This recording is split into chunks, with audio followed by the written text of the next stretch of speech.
আপনি জানেন কি, মানুষ জীবনে কত নামাজ পড়লো, কত রোজা রাখলো, তার চেয়েও বেশি গুরুত্বপূর্ণ হলো তার শেষ কথা কি ছিল। আজকের ভিডিওটি শেষ না করে যাবেন না, কারণ এই ভিডিওটি আপনার মৃত্যুকে সফল করার চাবিকাঠি দেখাবে।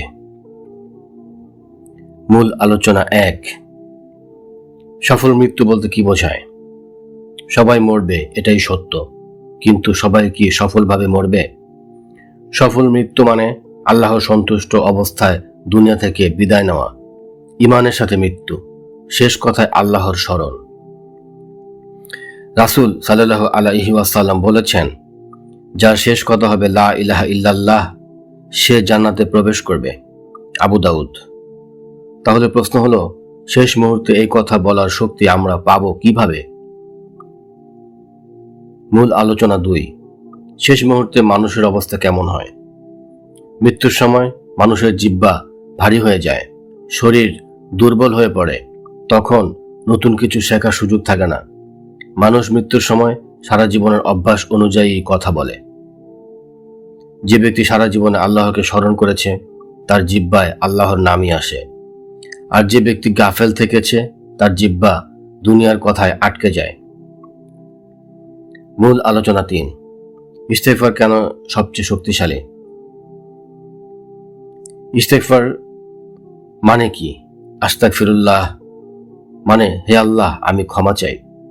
ইস্তেগফারের ফজিলত: গুনাহ মাফ হয়, হৃদয় নরম হয়, রিজিক বাড়ে, বিপদ দূর হয়, মৃত্যুকে সহজ করে।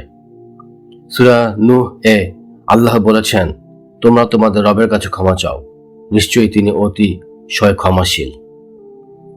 মূল আলোচনা 4। শেষ নিঃশ্বাসে ইস্তেগফার কিভাবে আসে? শেষ মুহূর্তে ইস্তেগফার আসে হঠাৎ করে নয়, আজকের অভ্যাস থেকে। যে ব্যক্তি নিয়মিত ইস্তেগফার পড়ে, পাপের পর লজ্জিত হয়, তওবা করতে দেরি করে না, আল্লাহ তার জিহ্বাকে শেষ মুহূর্তে ইস্তেগফারের তৌফিক দেন। এক বুজুর্গ বলতেন, যে জিহ্বা জীবনে আল্লাহর সাথে অভ্যস্ত, মৃত্যুতে সে জিহ্বা আল্লাহকেই ডাকে।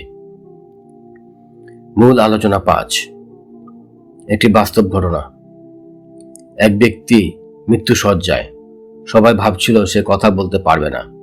হঠাৎ সে আস্তে আস্তে বলল, আস্তাগফিরুল্লাহ, আস্তাগফিরুল্লাহ। এরপর তার চোখে পানি এসে গেল এবং সে দুনিয়া থেকে বিদায় নিল। সে মানুষটি জীবনে ইস্তেগফার ছাড়া ঘুমাতো না। মূল আলোচনা 6। আমরা কিভাবে প্রস্তুতি নেব? আজ থেকে শুরু করুন দিনে অন্তত 100 বার ইস্তেগফার। ফজরের পর ও মাগরিবের পর ইস্তেগফার। গুনাহ হলে সাথে সাথে তওবা। ঘুমানোর আগে ইস্তেগফার। সন্তানদের ইস্তেগফার শেখান, যেন শেষ নিঃশ্বাসে জিহ্বা নিজে থেকেই বলে আস্তাগফিরুল্লাহ। আমরা জানি না আমাদের শেষ নিঃশ্বাস কখন আসবে, কিন্তু আমরা আজই ঠিক করতে পারি শেষ কথাটি কি হবে। আসুন ইস্তেগফারকে অভ্যাস বানাই, যাতে মৃত্যু হয় সফল। হে আল্লাহ, আমাদেরকে জীবনে বেশি বেশি ইস্তেগফার করার তৌফিক দান করুন। আমাদের শেষ নিঃশ্বাসে ইস্তেগফার ও কালেমা নসিব করুন। আমাদের মৃত্যু যেন হয় আপনার সন্তুষ্টির সাথে। আমিন।